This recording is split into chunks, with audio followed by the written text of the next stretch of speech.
Biodata lengkap Jenderal Sudirman. Nama lengkap Raden Sudirman, tempat lahir Purbalingga, Jawa Tengah, tanggal lahir 24 Januari 1916, wafat 29 Januari 1950, usia saat wafat 34 tahun, agama Islam, jabatan penting, Panglima Besar Tentara Nasional Indonesia, Panglima TNI pertama, Ketua Hizbullah Karsidenan Banyumas sebelum kemerdekaan. Orang tua, ayah Karsid Tiwusyiem, diangkat sebagai anak oleh keluarga priai, yaitu Raden Cokro Sunario. Pendidikan His Holland Inland Ski School, Wonosobo, Sekolah Guru Quick School, Taman Siswa Cilacap.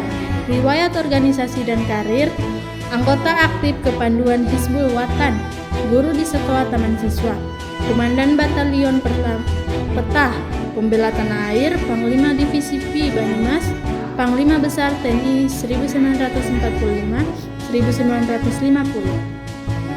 Kisah perjuangan Jenderal Sudirman. Jenderal Sudirman dikenal sebagai panglima yang memimpin perang gerilya dan mempertahankan kemerdekaan Indonesia meskipun sedang sakit berat. Awal perjuangan, saat Jepang mendirikan peta di Indonesia, Sudirman bergabung dan cepat dikenal sebagai komandan yang disiplin, jujur, dan dekat dengan rakyat.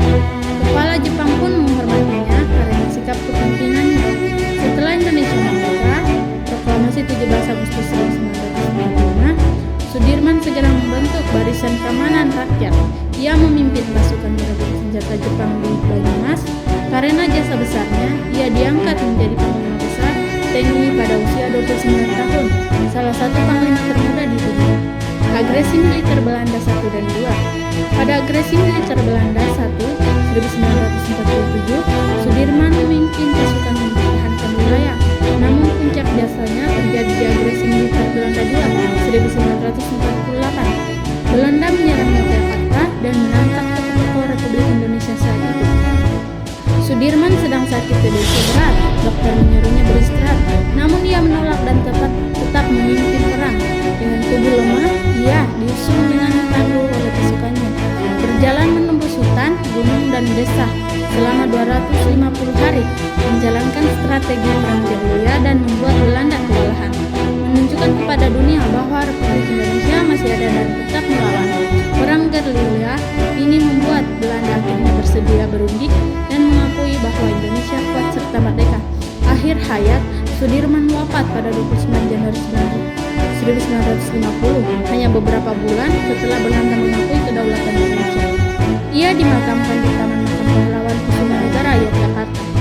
Nilai kepahlawanan Jenderal Sudirman, pantang menyerah meski sedang sakit parah, memiliki keberanian luar biasa, dekat dengan rakyat dan pasukan, teguh dalam prinsip dan nasionalisme, mengutamakan negara di atas kepentingan diri sendiri. Biodata Ki Hajar Dewantara. Nama asli Raden Mas Soewardi Soejarningrat. Nama setelah 1922 Ki Hajar Dewantara. Tempat lahir Yogyakarta. Tanggal lahir 2 Mei 1889. Wafat 26 April 1959. Usia 69 tahun. Pendidikan Quick School, Sekolah Guru, Sofia School of Leading Fine in Classic Art. Tidak selesai karena sakit. Pekerjaan tokoh pergerakan nasional, wartawan dan penulis, aktif politik, pendidik, Menteri Pendidikan, Pengajaran dan Kebudayaan pertama RI. Julukan Bapak Pendidikan Nasional Indonesia. Pelopor pendidikan untuk rakyat kecil. Tanggal peringatan Hari Pendidikan Nasional 2 Mei diambil dari hari kelahirannya. Kisah perjuangan Ki Hajar Dewantara. 1. Perjuangan lewat tulisan.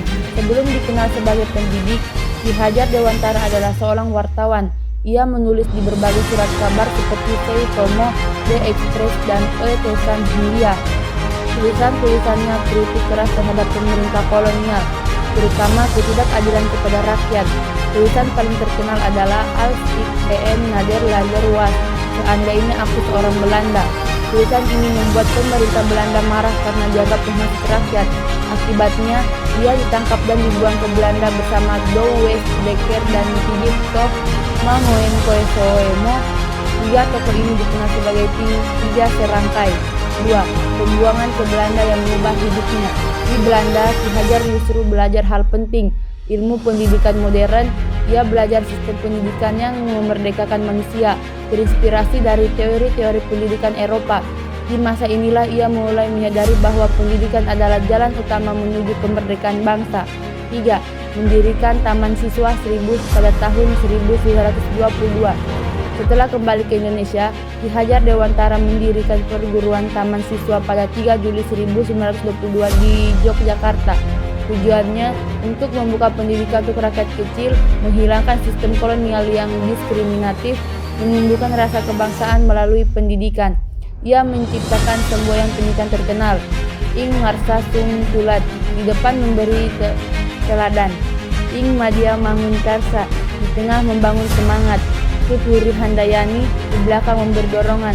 Semboyan Tuturi Handayani dipakai sebagai semboyan pendidikan Indonesia hingga sekarang. 4. Menjadi Menteri Pendidikan pertama Republik Indonesia.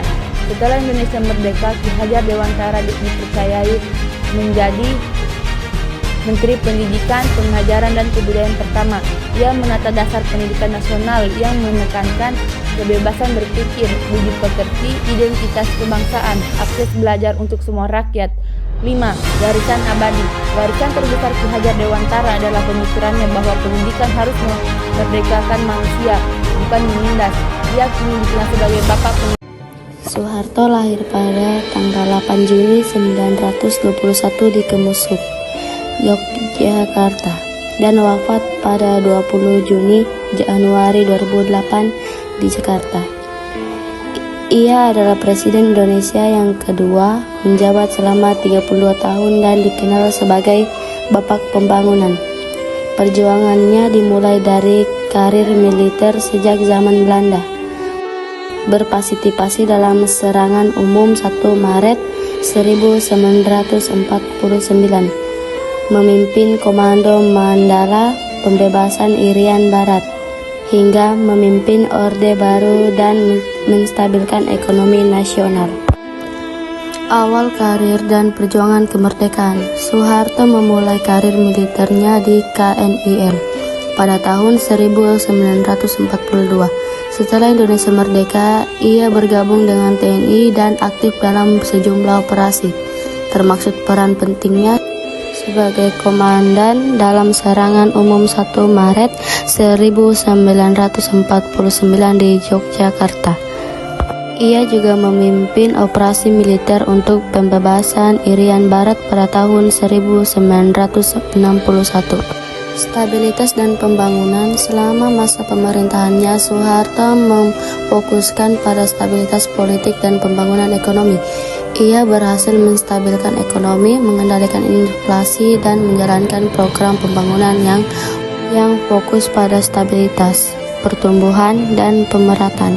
Kebijakan ini berhasil meningkatkan kesejahteraan rakyat dan menjadi Indonesia disegani dan di kancah internasional, sehingga ia dijuluki Bapak Pembangunan. Ia kemudian menjadi pejabat presiden pada tahun 1967 dan kemudian menjadi presiden penuh pada tahun 1968 memulai Orde Barunya.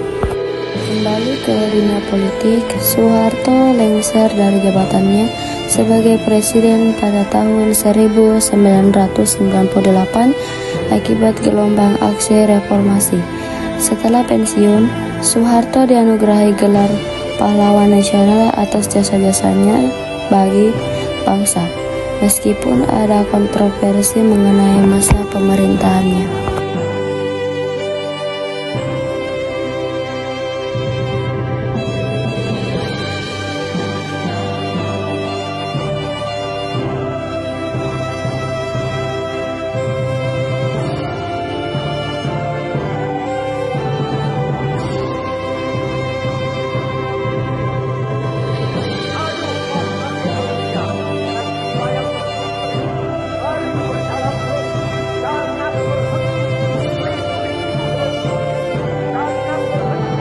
Biodata R.A. Kartini. Nama lengkap Raden Ajeng Kartini. Tempat lahir Jepara, Jawa Tengah. Tanggal lahir 21 April 1879. Wafat 17 September 1904. Usia wafat 25 tahun. Ayah R.M. Adipati Aryo Sosroningrat. Ibu M.A. Ngasirah, suami Raden Adipati Djoko. Gelar pahlawan nasional Indonesia. Hari peringatan Hari Kartini setiap 21 April. Kisah perjuangan R.A. Kartini. R.A. Kartini adalah tokoh penting dalam perjuangan emansipasi wanita di Indonesia. Sejak kecil, Kartini sudah terlihat cerdas dan senang belajar. Dia sempat bersekolah di ELS, Sekolah Khusus Orang Belanda. Namun saat usia 12 tahun, Kartini harus menjalani masa pingitan, yaitu tradisi yang melarang perempuan keluar rumah sebelum menikah. Di masa inilah Kartini mulai merasa sedih dan tertekan karena dia tidak boleh melanjutkan sekolah seperti anak laki-laki. Walaupun dipingit, Kartini tidak berhenti belajar. Dia banyak membaca buku, majalah, surat kabar dari Eropa. Kartini juga sering bertukar surat dengan teman-temannya di Belanda. Lewat surat-surat itu, Kartini menyampaikan kegelisahannya melihat perempuan Indonesia tidak bebas belajar, keinginannya agar perempuan bisa sekolah dan mandiri, harapannya agar perempuan dapat berpikir maju dan berpendidikan. Setelah menikah, Kartini tetap melanjutkan perjuangannya dengan mendirikan sekolah untuk anak-anak perempuan di sekitar rumahnya di Jepara. Sekolah ini mengajarkan membaca, menulis, dan keterampilan rumah tangga. Sayangnya Kartini wafat dalam usia sangat muda, yaitu 25 tahun setelah melahirkan anak pertamanya. Namun perjuangannya tidak sia-sia. Surat-surat Kartini dibukukan dengan judul Habis Gelap Terbitlah Terang. Buku ini berisi pemikiran Kartini tentang pendidikan, kebebasan perempuan, dan kemajuan bangsa. Berkat jasanya, Kartini dikenang sebagai pelopor kebangkitan perempuan Indonesia.